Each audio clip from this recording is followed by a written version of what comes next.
Everyone, welcome to genius mentors. My name is Simran Sehgal. बच्चों, आज के लेक्चर में हम करेंगे class 9th economics chapter 1 story of village Palampur. इस विलेज की स्टोरी के थ्रू बच्चों हम वन बाय वन इकोनॉमिक्स से रिलेटेड, जो कंट्री की इकोनॉमी है, अर्थव्यवस्था है, उससे रिलेटेड हम कुछ कॉन्सेप्ट सीख रहे हैं वन बाय वन। किससे? स्टोरी ऑफ विलेज पालमपुर से। ठीक है, आपको इंटरेस्टिंग लग रहा होगा क्योंकि आपको एक स्टोरी के थ्रू ये सारे इकोनॉमिक के कॉन्सेप्ट समझाए जा रहे हैं। ठीक है, तो बच्चों हमने लास्ट क्लास में क्या डिस्कस किया था? लास्ट क्लास में बच्चों हम फार्मिंग के बारे में पढ़ रहे थे कि पालमपुर विलेज के अंदर जो फार्मिंग होती है वो किस तरीके से होती है। हमने उससे पहले क्या क्या टॉपिक्स कवर किए? पालमपुर स्टोरी का हमने कुछ इंट्रोडक्शन पढ़ा कि पालमपुर विलेज होगा कैसा। ठीक है, मींस उस विलेज के कुछ फीचर्स पढ़े कि उस विलेज में क्या क्या होता है, रोड कैसा है, ट्रांसपोर्टेशन कैसी है, देन क्या क्या मीडियम्स यूज किए जाते हैं ट्रांसपोर्टेशन के लिए। ठीक है, तो हमने कुछ बेसिक बातें सीखी उस विलेज के बारे में। देन हमने फैक्टर्स ऑफ प्रोडक्शन का कॉन्सेप्ट सीखा जो कि इकोनॉमी से रिलेटेड है कॉन्सेप्ट, जो कि आपने समझ लिया कि mainly 4 factors of production use किए जाते हैं जब हम किसी भी चीज की प्रोडक्शन करते हैं तो। ठीक है, 1 is land, 2nd is labour, 3rd is physical capital and 4th is human capital. हमने चारों फैक्टर्स के बारे में पढ़ लिया। नेक्स्ट जो हमारा कॉन्सेप्ट है that is farming in Palampur. Palampur के अंदर फार्मिंग कैसे होती है हमने पढ़ा था बच्चों कि पालमपुर विलेज के अंदर मोस्टली जो लोग हैं वो फार्मिंग को ही प्रेफर करते हैं मनी अर्न करने के लिए, मींस अपना मेन ऑक्यूपेशन फार्मिंग को ही मानते हैं। कुछ नॉन फार्मिंग एक्टिविटीज भी होती हैं, उनको हम फर्दर डिस्कस करेंगे फार्मिंग एक्टिविटीज को पढ़ने के बाद। ठीक है, हमने देखा था कि जितनी भी वर्किंग पॉपुलेशन है ना पालमपुर विलेज के अंदर, उसमें से 75% पॉपुलेशन जो है वो फार्मिंग में ही इन्वॉल्व है, पैसा कमाने के लिए, अपनी मनी को अर्न करने के लिए, अपने लाइवलीहुड को अर्न करने के लिए। ठीक है, तो हमने देखा कि आधे से ज्यादा जो पॉपुलेशन है उस विलेज की वो फार्मिंग में ही इन्वॉल्व है। अब हमने फार्मिंग के बारे में एक इंपॉर्टेंट बात डिस्कस करी थी बच्चों लास्ट क्लास में कि फार्मिंग करने के लिए उस विलेज के अंदर land area is fixed. Land area जो यूज किया जाता है, लैंड क्या होता है बच्चों? Land is the first factor of production. ठीक है, और लैंड होता क्या है? लैंड का मतलब वो एरिया जहां पर प्रोडक्शन एक्चुअल में की जाती है, जहां पर प्रोडक्शन टेक प्लेस होती है, that area is known as land. ठीक है, अब जो लैंड एरिया है ना पालमपुर विलेज के अंदर फार्मिंग करने के लिए वो फिक्स्ड है। फिक्स्ड लैंड एरिया होने का मतलब है कि कोई स्कोप नहीं है कि हम लैंड एरिया को एक्सपेंड कर दें और अपनी प्रोडक्शन इंक्रीज करके ज्यादा पैसा कमा लें, ऐसा नहीं है। ठीक है, अब बात आती है कि लैंड तो फिक्स्ड है, land is fixed means there is no scope for expansion of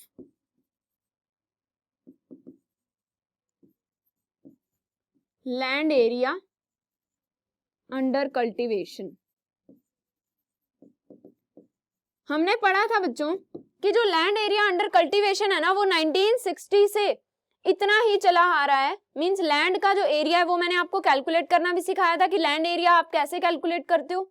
ठीक है, मैंने आपको एक एक्टिविटी भी दी थी, वो एक्टिविटी भी आपने करनी है। ठीक है, अपने स्कूल का जो ग्राउंड है उसका एरिया कैलकुलेट करोगे एंड देन हमने लास्ट क्लास में जो लैंड एरिया कैलकुलेट किया था कि जिस लैंड एरिया पे पालमपुर विलेज के अंदर फार्मिंग की काम किए जाते हैं, फार्मिंग एक्टिविटीज की जाती हैं, जो लैंड एरिया हम फिक्स्ड बोल रहे हैं, उस लैंड का एरिया हमने कैलकुलेट किया था। देन उसको आपने अपने स्कूल ग्राउंड के एरिया से कंपेयर करना है तो आपको आइडिया मिल जाएगा कि कितने लैंड पे वहां पर पालमपुर विलेज के अंदर खेती की जाती है। ठीक है, अब हमने पढ़ा था कि लैंड एरिया फिक्स्ड है, यानी कि 1960 से यही लैंड एरिया हमेशा यूज किया जा रहा है एग्रीकल्चर के पर्पज से, यानी कि लैंड एरिया में एक्सपेंशन का कोई स्कोप नहीं है।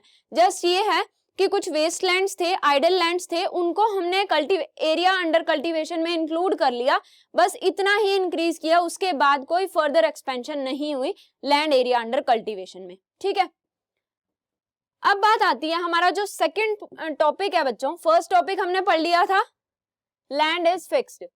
Second topic is there a way one can grow more from the same land. क्या ऐसा हो सकता है कि अगर लैंड एरिया फिक्स्ड है, पालमपुर विलेज के अंदर खेती करने के लिए जो एरिया है अगर वो फिक्स्ड है, तो क्या ऐसा हो सकता है कि हम उसी लैंड एरिया पे ज्यादा ग्रो कर ले?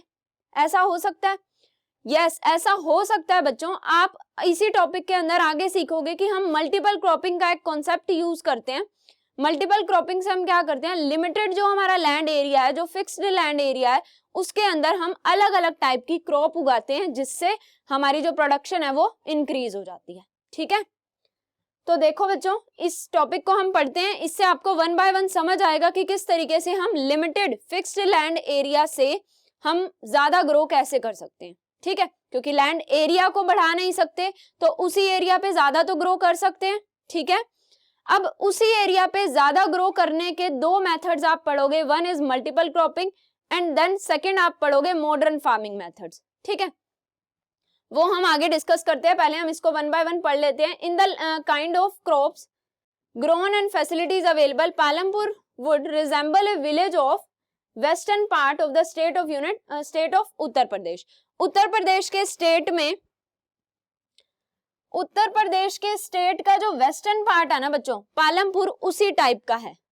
मतलब उत्तर प्रदेश एक स्टेट है, वहां पे जो वेस्टर्न पार्ट है, वेस्टर्न पार्ट का जो एरिया है उसी तरीके से पालमपुर भी ऐसा ही एरिया है, क्योंकि पालमपुर एक्चुअल में तो एग्जिस्ट नहीं करता ना, तो पालमपुर सेम उसी तरीके से है, seem like western part of state Uttar Pradesh. ठीक है, all land is cultivated in Palampur. Palampur में जो भी लैंड है एग्रीकल्चर के लिए वो कल्टिवेटेड लैंड है, मींस वहां पर हम खेती कर सकते हैं। No land is left idle, क्योंकि मैंने आपको लास्ट क्लास में बताया था कि जो वेस्ट लैंड्स थे उनको हमने कन्वर्ट कर दिया था कल्टिवेबल लैंड्स में। ठीक है, वेस्ट लैंड्स किस में कन्वर्ट हो गए, कल्टिवेटिव लैंड, कल्टिवेबल लैंड्स में। ठीक है ना, यानी कि जिन लैंड्स पे कोई भी खेती नहीं की जाती थी उनको अब कल्टिवेबल लैंड्स में कन्वर्ट कर दिया, यानी कि अब वहां पर खेती की जा रही है, वो लैंड आइडल नहीं है। ठीक है, during the rainy season, rainy season के दौरान खरीफ, खरीफ की फसल उगाई जाती है। वो जो फार्मर है, खरीफ की फसल में क्या आता है, ज्वार और बाजरा। ठीक है, तो रेनी सीजन के दौरान वहां पर ज्वार और बाजरा उगाया जाता है, क्योंकि हम बात कर रहे हैं कि कोई लैंड आइडल नहीं है। रेनी सीजन में वहां पर खरीफ की फसल उगाई जाती है, ज्वार बाजरा उगाया जाता है। दीज प्लांट्स आर यूज, और जो प्लांट्स होते हैं उनको हम क्या करते हैं, कैटल फीडिंग के लिए यूज करते हैं, मींस पशुओं के चारे के लिए यूज कर दिया जाता है उसे। कैटल फीड मींस पशु का चारा। ठीक है, तो कैटल फीडिंग के लिए यूज कर लिया जाता है प्लांट्स को।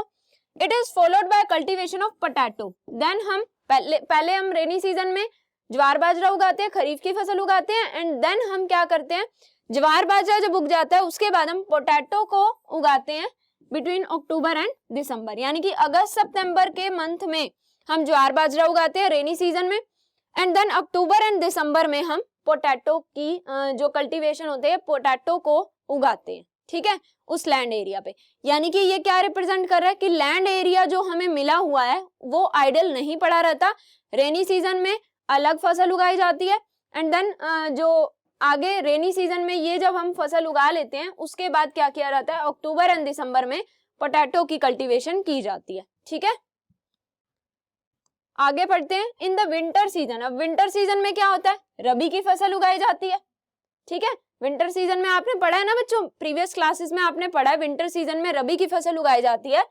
Fields are sown with wheat, fields में यानी कि खेतों में क्या चीज बोई जाती है, व्हीट की फसल उगाने के लिए जो सीड्स हैं वो बोए जाते हैं। ठीक है, समझ में आया। आपने पढ़ा रेनी सीजन में रबी की फसल, रेनी सीजन में खरीफ की फसल उगाते हैं।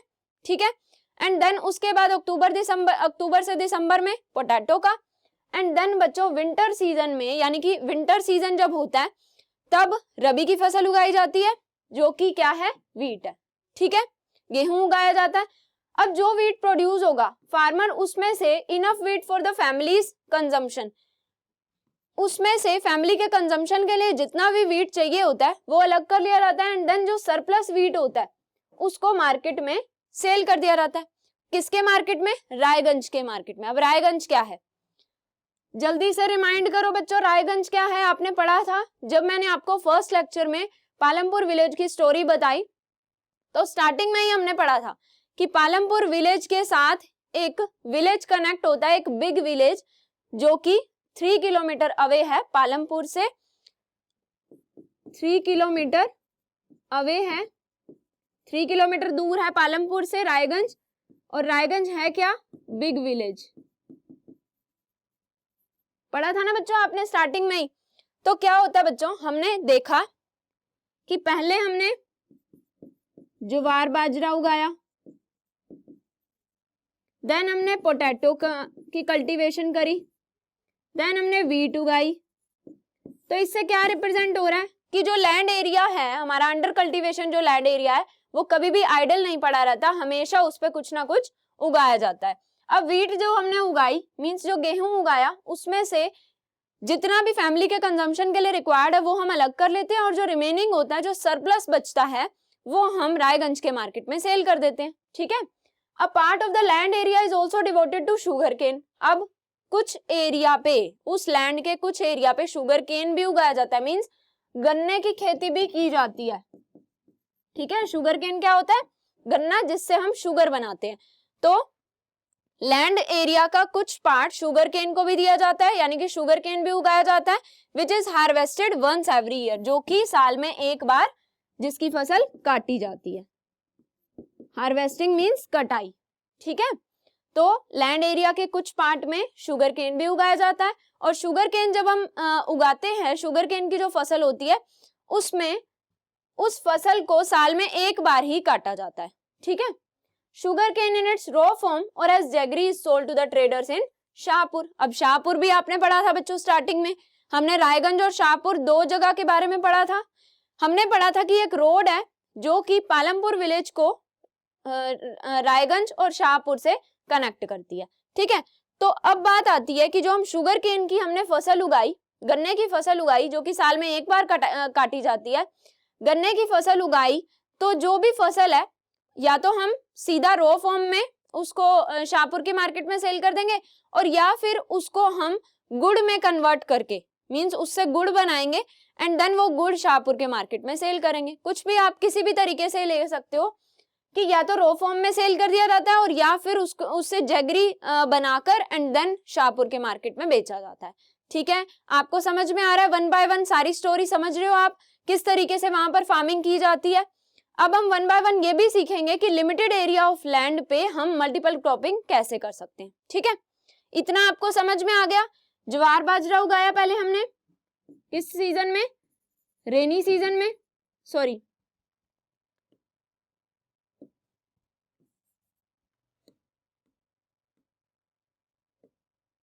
सबसे पहले बच्चों हमने रेनी सीजन में खरीफ की फसल उगाई। रेनी सीजन में हमने अगस्त सितंबर में ज्वार बाजरा उगाया, एंड देन हमने पोटैटो की फसल उगाई। पोटैटो उगाने के बाद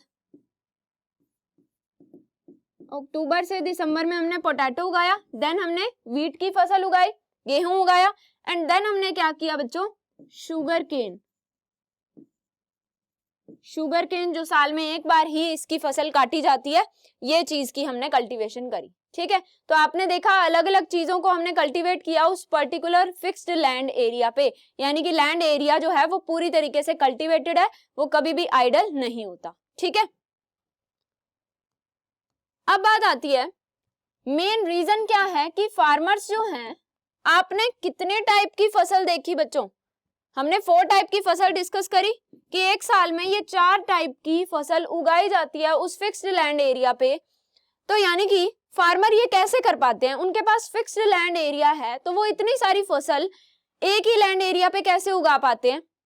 देखो, the main reason why farmers are able to grow 3 different crops in a year, एक साल में अलग अलग क्रॉप्स जो हमने पढ़ी वो अलग अलग क्रॉप्स कैसे उगा पा रहे हैं, क्योंकि उनके पास इरिगेशन सिस्टम अच्छा है।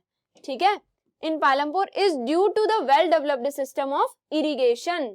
इरिगेशन मींस सिंचाई। सिंचाई का मतलब पानी अच्छा दिया जाता है, प्लेंटी ऑफ वाटर दिया जाता है जो एरिया अंडर कल्टीवेशन है वहां पर। ठीक है। तो बच्चों इसे ही हम बोलते हैं मल्टीपल क्रॉपिंग। मल्टीपल क्रॉपिंग क्या होता है, एक पर्टिकुलर फिक्स्ड लैंड एरिया पे जिस लैंड एरिया को हम एक्सपेंड नहीं कर सकते, जिस लैंड एरिया पे एक्सपेंशन का कोई स्कोप नहीं है कि हम उस एरिया को एक्सपेंड करके अपनी प्रोडक्शन को एक्सपेंड कर दें, जहां पर ऐसा स्कोप नहीं होता वहां पर मल्टीपल क्रॉपिंग का सिस्टम अडॉप्ट किया जाता है। मल्टीपल क्रॉपिंग क्या होता है, एक फिक्स्ड लैंड एरिया पे अलग अलग टाइप की फसलें एक साल के अंदर उगाई जाती हैं, उसे हम बोलते हैं मल्टीपल क्रॉपिंग। ठीक है, और मल्टीपल क्रॉपिंग कैसे पॉसिबल हो पाती है, जब well developed system of irrigation होता है हमारे पास। ठीक है, इरिगेशन का सिस्टम अच्छा होगा तो ही हम मल्टीपल क्रॉपिंग कर पाएंगे। इरिगेशन मींस जब हमारे पास प्लेंटी ऑफ वाटर की फैसिलिटी अवेलेबल होगी। क्लियर? तो किस तरीके से फार्मर्स अलग अलग टाइप की ग्रो कर पा रहे हैं, well developed system of irrigation की वजह से। Electricity came early to Palampur, हमने स्टार्टिंग में ही पढ़ा था कि पालमपुर विलेज में ट्यूबवेल्स की भी फैसिलिटी है, इलेक्ट्रिसिटी की भी फैसिलिटी अवेलेबल है। ठीक है, हमने पढ़ा था ना स्टार्टिंग में कि हर टाइप की फैसिलिटी उस पालमपुर विलेज के अंदर प्रेजेंट है।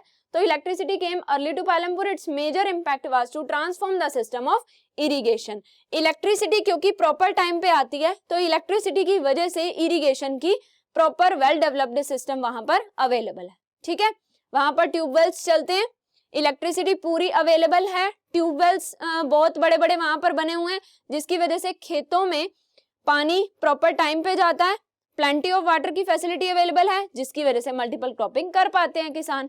ठीक है, Persian wheels were till then used by farmers to draw water from the wells and irrigate small fields. देखो बच्चों, इससे पहले क्या होता था, पर्सियन व्हील्स का यूज किया जाता था कुएं में से पानी निकालने के लिए। जो हम यूज करते हैं पर्सियन व्हील्स, वो यूज किए जाते थे फार्मर्स के द्वारा। ठीक है, और उससे क्या होता था, सिर्फ स्मॉल फील्ड्स को ही इरिगेट किया जा सकता था, यानी कि कुछ स्मॉल से एरिया पे ही, क्योंकि कुएं में से आप पानी निकालोगे तो बाल्टी से ही निकालोगे तो लिमिटेड पानी ही निकलेगा ना, तो उससे स्मॉल फील्ड्स को ही स्मॉल फील्ड्स को ही इरिगेट किया जा सकता था। पीपल सा that the electric run tube wells could irrigate much larger area of land more effectively। फिर लोगों ने देखा कि जो इलेक्ट्रिक ट्यूबवेल्स जो हैं, इलेक्ट्रिक ट्यूबवेल्स वो ज्यादा एरिया को एक टाइम पे इरिगेट कर पाते हैं। ठीक है, इसीलिए उसके बाद क्या क्या इंट्रोड्यूस किया गया, जो इलेक्ट्रिक ट्यूबवेल्स थे वो इंट्रोड्यूस किए गए पालमपुर विलेज के अंदर, क्योंकि पालमपुर विलेज में इलेक्ट्रिसिटी की तो प्रॉपर सप्लाई है। इसीलिए फिर उन्होंने देखा कि जो कुएं में से पानी निकालते हैं पर्सियन व्हील्स का यूज करके, कुएं में से जो पानी निकाला जा रहा है उससे तो स्मॉल फील्ड को ही इरिगेट किया जा सकता है, लेकिन जो इलेक्ट्रिक ट्यूबवेल्स हैं उनसे एक टाइम पे ज्यादा एरिया को हम इरिगेट कर पाएंगे। ठीक है, तो इसीलिए इलेक्ट्रिक ट्यूबवेल्स का यूज किया गया। ठीक है, ताकि एक टाइम पे ज्यादा एरिया इरिगेट हो सके, क्योंकि हम मल्टीपल क्रॉपिंग कर रहे हैं। ठीक है, The first few tube wells were installed by government। Electric tube wells में कुछ ट्यूबवेल स्टार्टिंग में गवर्नमेंट ने इंट्रोड्यूस करे, गवर्नमेंट ने लॉन्च करे। ठीक है, soon however farmers started setting up private tube wells. फिर वन बाय वन सभी फार्मर्स ने, जैसे उनके पास उनकी खेती मल्टीपल क्रॉपिंग होने लगी, ज्यादा प्रोडक्शन होने लगी, वो पैसा कमाने लगे, तो फार्मर्स अपने प्राइवेट ट्यूबवेल्स भी सेटअप करने लग गए, ट्यूबवेल्स जो इलेक्ट्रिसिटी से चलते हैं। ठीक है, as a result by mid 1970s the entire cultivated area of 200 hectare was irrigated। इससे क्या हुआ, एंटायर जो एरिया था 200 हेक्टेयर का, वो सारा का सारा इरिगेट होने लग गया, क्योंकि गवर्नमेंट ने भी कुछ इलेक्ट्रिक ट्यूबवेल सेटअप किए और कुछ प्राइवेट ट्यूबवेल्स भी किसानों के द्वारा खुद से भी सेटअप किए गए, जिससे क्या हुआ 200 हेक्टेयर का जो एरिया था वो सारा का सारा इरिगेट हो गया, पूरे के पूरे एरिया पर सिंचाई की फैसिलिटी प्रोवाइड की जा पा रही थी। ठीक है, समझ में आया अब आपको? आपने ये सारी स्टोरी पढ़ी बच्चों, इससे आपको क्या समझ में आ रहा है कि किस तरीके से पालमपुर विलेज में डेवलपमेंट हुई, वन बाय वन कैसे नई नई चीजें लेके आई गई। पहले हमने देखा कि लैंड एरिया जो था वो फिक्स्ड था, उस पर किसान जो है वो एक साल में अलग अलग फसल उगा रहे हैं, ज्वार बाजरा भी, पोटैटो भी, व्हीट भी, देन उसके बाद शुगर केन भी उगाई। तो यानी कि एक पर्टिकुलर फिक्स्ड लैंड के अंदर एक साल में इतनी सारी क्रॉप फार्मर उगा पा रहे थे। वो कैसे कर पा रहे थे, क्योंकि इरिगेशन सिस्टम अच्छा था, well developed system of irrigation था वहां पर। अब well developed system of irrigation वहां पर कैसे आया, क्योंकि अब तक तो जब इरिगेशन वेल डेवलप्ड नहीं था तब तक क्या होता था, कुएं में से पानी निकाला जाता था, जिससे स्मॉल एरिया ही इरिगेट हो पाता था। लेकिन फिर क्या किया गया बच्चों, इलेक्ट्रिक ट्यूबवेल्स को भी इंट्रोड्यूस किया गया। फिर देखा उन्होंने कि इससे तो स्मॉल एरिया ही इरिगेट हो पा रहा है, तो उन्होंने इलेक्ट्रिक ट्यूबवेल्स का आइडिया उनके माइंड में आया। उनमें से कुछ स्टार्टिंग में जो ट्यूबवेल्स थे वो गवर्नमेंट ने लगवाए, गवर्नमेंट ने सेटअप करवाए, एंड देन फार्मर्स ने जैसे जैसे वो मल्टीपल क्रॉपिंग कर रहे थे, उनकी अर्निंग बढ़ रही थी, तो उन्होंने अपने प्राइवेट ट्यूबवेल्स भी सेटअप किए। अब गवर्नमेंट के भी ट्यूबवेल्स हैं, प्राइवेट ट्यूबवेल्स भी सेटअप हो गए हैं, तो अब क्या होने लग गया बच्चों, एक लार्ज एरिया 200 हेक्टेयर का लार्ज एरिया सारा का सारा इरिगेट हो गया। ठीक है, सारा का सारा एरिया अब इरिगेट हो पा रहा था क्योंकि अब वहां पर इलेक्ट्रिक ट्यूबवेल्स आ गए थे। ठीक है, समझ में आया। अब बात आती है बच्चों, ये एक एक्टिविटी हम पढ़ लेते हैं। Not all villages in India have such high levels of irrigation.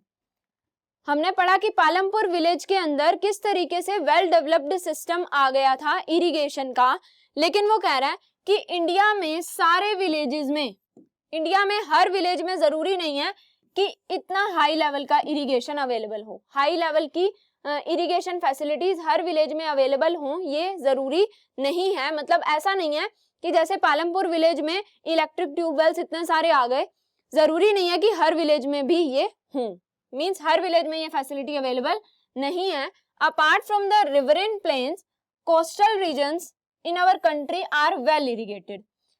जो रिवरेंट प्लेन्स हैं, मीन्स नदी के मैदान जो होते हैं, नदियों के आसपास के मैदान, उनके अलावा apart from the riverine planes, मतलब रिवरेंट प्लेन्स के अलावा जो कोस्टल रीजन्स हैं, कोस्टल रीजन्स क्या होते हैं बच्चों, जो कोस्टल रीजन्स का मतलब तटवर्ती इलाके जो होते हैं, तटवर्ती क्षेत्र जो होते हैं, वो कंट्री के अंदर जो कोस्टल रीजन्स हैं, तटवर्ती क्षेत्र हैं, वो भी वेल इरिगेटेड है। ठीक है, मीन्स रिवरेंट प्लेन्स जो नदियों के मैदान होते हैं, नदियों के आसपास के इलाके होते हैं, वो, उनके साथ साथ जो कोस्टल रीजन्स हैं वो भी वेल इरिगेटेड है। वेल इरिगेटेड का मतलब जिस तरीके से पालमपुर विलेज में अभी हमने देखा कि वेल डेवलप्ड सिस्टम है इरिगेशन का, सेम वे से ये जो रीजन्स की बात हो रही है ये भी वेल इरिगेटेड हैं। इन कॉन्ट्रास्ट जो प्लेटू रीजन्स हैं, प्लेटू रीजन्स क्या होते हैं बच्चों, जब जो नॉर्मल सरफेस जिस पे हम रहते हैं उससे कुछ भी ऊंचाई पर अगर है और उसका ऊपर का पार्ट अगर फ्लैट है ना, तो उसे हम बोलेंगे प्लेटू रीजन्स। तो जो प्लेटू रीजन्स होते हैं वहां पर Deccan प्लेटू have low levels of irrigation. जो डेक्कन प्लेटू है, प्लेटू रीजन्स के अंदर, मैंने आपको बताया प्लेटू रीजन्स क्या होते हैं, उसके अंदर जो डेक्कन प्लेटू है उस रीजन में इरिगेशन जो है वो इतनी अच्छी नहीं है, इरिगेशन का सिस्टम डेवलप्ड नहीं है।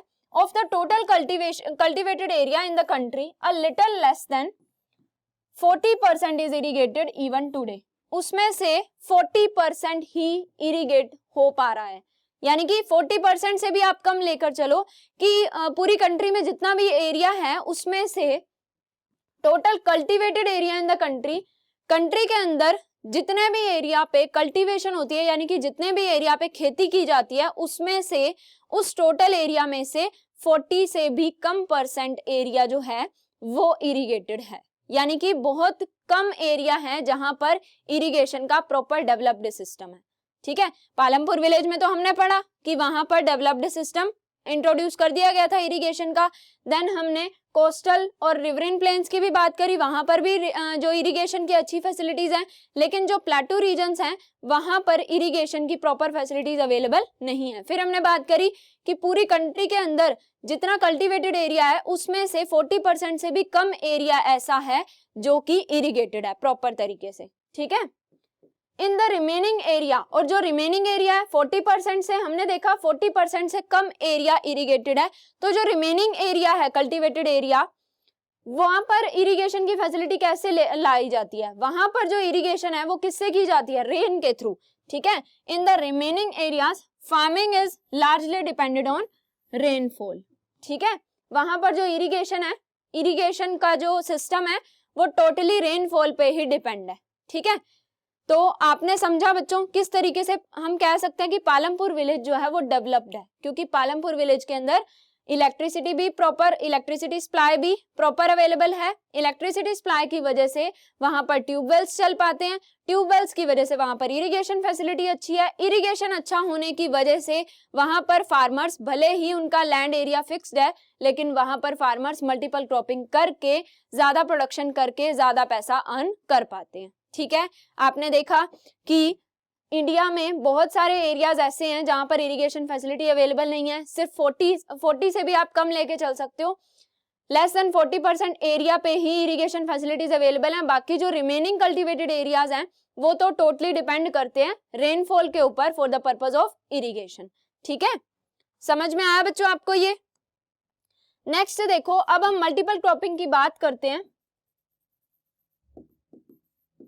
आपको मल्टीपल क्रॉपिंग समझ में तो आ गई, हमने स्टोरी के थ्रू बात करी तो आपको मल्टीपल क्रॉपिंग तो समझ आ गई, लेकिन बच्चों आपको फिर भी पता होना चाहिए कि मल्टीपल क्रॉपिंग होता क्या है। To grow more than one crop on a piece of land during the year is known as multiple cropping. ये तो आप पहले ही सीख चुके हो, हमने इतनी सारी स्टोरी पढ़ी, इरिगेशन का सारा सिस्टम समझा, उसी से ही आपको समझ आ गया कि मल्टीपल क्रॉपिंग क्या होता है। कि अब मल्टीपल क्रॉपिंग क्यों पॉसिबल हो पाई? क्योंकि वेल डेवलप्ड सिस्टम है इरिगेशन का। इरिगेशन मींस सिंचाई, means plenty of water available होना। ठीक है, क्योंकि फसलें तो तभी ग्रो कर पाएंगी ना, क्रॉप तो तभी ग्रो होगी जब उन्हें पानी मिलेगा, प्लेंटी ऑफ वाटर की फैसिलिटी उनके लिए अवेलेबल होगी। यानी कि प्रॉपर वेल डेवलप्ड सिस्टम जब इरिगेशन का होगा तो ही हम ये मल्टीपल क्रॉपिंग का काम कर सकते हैं। ठीक है, फिक्स लैंड के ऊपर। अब मल्टीपल क्रॉपिंग में हमने देखा ना बच्चों कि हमने किसानों ने एक साल में क्या क्या फसलें उगा दी, मल्टीपल क्रॉपिंग में क्या क्या चीजें लेके आई। वीट उगाई, देन बाजरा उगाया, देन शुगर केन उगाया एंड देन पोटैटो उगाया। तो यानी कि ये अलग अलग डिफरेंट क्रॉप्स जो आप इस इमेज में देख रहे हो, ये अलग अलग क्रॉप्स जब एक फिक्स लैंड पे एक पर्टिकुलर एरिया में उगाई जाती हैं तो उसे हम क्या बोलते हैं? Multiple cropping. यानी कि इनको एक साथ उगाया जा रहा है एक फिक्स्ड लैंड के एरिया पे। ठीक है, एक पर्टिकुलर ईयर में। ठीक है, क्लियर है बच्चों? To grow more than one crop. ठीक है, क्योंकि ऐसा क्यों किया जा रहा है? मल्टीपल क्रॉपिंग क्यों लाई जा रही है? क्योंकि लैंड एरिया फिक्स है। आपने फर्स्ट पॉइंट पढ़ा था, land area is fixed, land fixed है, उसको उसमें एक्सपेंशन का कोई स्कोप नहीं है। सेकेंड पॉइंट हमने पढ़ा, जो हम सेकेंड पॉइंट अभी डिस्कस कर रहे थे, उसमें हम क्या पढ़ रहे हैं कि क्या हम भले ही हम लैंड एरिया को एक्सपेंड नहीं कर सकते, लैंड एरिया अंडर कल्टीवेशन को एक्सपेंड नहीं कर सकते, लेकिन क्या ऐसा हो सकता है कि हम फिक्स एरिया ऑफ लैंड पे ही ज्यादा क्रॉप्स उगा सकें? ठीक है, तो ऐसा पॉसिबल है, लेकिन ये सिर्फ तभी पॉसिबल है, अभी आपने पढ़ा, जब हमारे पास इरिगेशन की प्रॉपर फैसिलिटी अवेलेबल होगी। To grow more than one crop on a piece of land, एक फिक्स्ड लैंड पे, piece of land that is fixed area of land under cultivation। ठीक है, ड्यूरिंग द ईयर, और एक year के अंदर ही हम ये सारी फसलें एक साथ उगा पा रहे हैं, तो that is known as multiple cropping. ठीक है बच्चों, समझ में आ गया मल्टीपल क्रॉपिंग क्या होता है?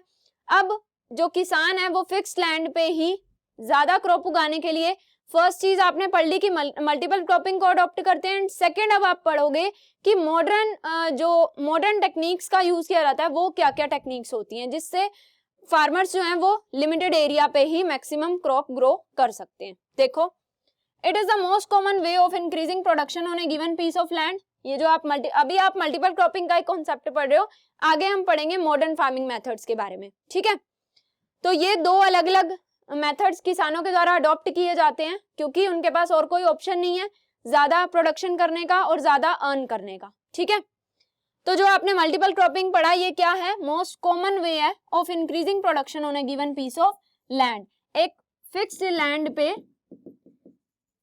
फिक्स्ड एरिया ऑफ लैंड पे मैक्सिमम प्रोडक्शन करने का ये बेस्ट मेथड है, that is multiple cropping. All farmers in Palampur के अंदर जितने भी फार्मर्स हैं, grow at least 2 main crops. Many are growing potato as the third crop in the past 15 to 20 years। देखो जो पालमपुर विलेज के अंदर जो भी किसान है वो एटलीस्ट 2 क्रॉप्स को तो एक टाइम पे ग्रो करते ही हैं, यानी कि मल्टीपल क्रॉपिंग का सिस्टम तो वो यूज करते हैं ना, क्योंकि पालमपुर विलेज में तो इलेक्ट्रिसिटी भी है, ट्यूबवेल्स भी हैं, यानी कि इरिगेशन का भी प्रॉपर सिस्टम है। इस वजह से वहां के जो फार्मर्स है वो मल्टीपल क्रॉपिंग कर पाते हैं। तो पालमपुर विलेज के जो फार्मर्स हैं वो एटलीस्ट 2 मेन क्रॉप्स ग्रो करते हैं, और उनमें से कुछ फार्मर्स ऐसे हैं जो थर्ड क्रॉप को भी ग्रो करते हैं इन द किस फॉर्म में, पोटैटो की कल्टीवेशन के फॉर्म में। ठीक है, तो यानी कि कुछ फार्मर्स हैं जो कि 2 ही क्रॉप ग्रो करते हैं, और कुछ ऐसे हैं जो कि थर्ड क्रॉप जो पोटैटो भी ऐड कर लेते हैं। मींस एटलीस्ट 2 क्रॉप्स तो वो ग्रो करते ही हैं, यानी कि वो मल्टीपल क्रॉपिंग को अडॉप्ट करते हैं। ठीक है, पास्ट 15 से 20 ईयर्स से, ठीक है, 15 से 20 ईयर्स से वो मल्टीपल क्रॉपिंग का कॉन्सेप्ट अडॉप्ट करते आए हैं। कहाँ के लोग? पालमपुर विलेज के किसान। ठीक है, पालमपुर विलेज के फार्मर्स। क्लियर है बच्चों? आपको ये सेकंड पॉइंट के बारे में कुछ आइडिया मिला? मींस कुछ अंडरस्टैंडिंग हुई कि लैंड फिक्स्ड है फिर भी ज्यादा क्रॉप कैसे ग्रो कर पा रहे हैं, मतलब ज्यादा प्रोडक्शन कैसे हो पा रही है, ज्यादा अर्न कैसे कर पा रहे हैं? क्योंकि स्टार्टिंग में आपने कनेक्ट करके चलना है, क्योंकि स्टार्टिंग में ही आपने पढ़ा था कि पालमपुर विलेज के, जब मैंने आपको इंट्रोडक्शन दिया था, हमने बेसिक बातें पढ़ी थी कि ये विलेज क्या है, तो हमने पढ़ा था कि पालमपुर विलेज के अंदर सारी फैसिलिटीज अवेलेबल है। इसी वजह से पालमपुर विलेज में लैंड फिक्स्ड है। लैंड फिक्स्ड होने के बावजूद भी वहां पर ज्यादा एक फिक्स एरिया ऑफ लैंड पे भी ज्यादा क्रॉप हम ग्रो कर पाते हैं। ठीक है, समझ आया बच्चों? नेक्स्ट लेक्चर में हम एक नया कॉन्सेप्ट सीखेंगे। अभी हमने ये सीखा कि मल्टीपल क्रॉपिंग के थ्रू वो अपने लिमिटेड एरिया ऑफ लैंड से मैक्सिमम क्रॉप उगा सकते हैं। सेकंड मेथड भी हम नेक्स्ट क्लास में डिस्कस करेंगे, जिसमें हम मॉडर्न फार्मिंग मेथड्स को पढ़ेंगे कि वहां के किसान जो हैं वो मल्टीपल क्रॉपिंग के अलावा मॉडर्न फार्मिंग मेथड्स को भी यूज करते हैं, जिससे लिमिटेड एरिया ऑफ लैंड पे मैक्सिमम प्रोडक्शन वो कर पाते हैं। ठीक है, क्लियर है बच्चों?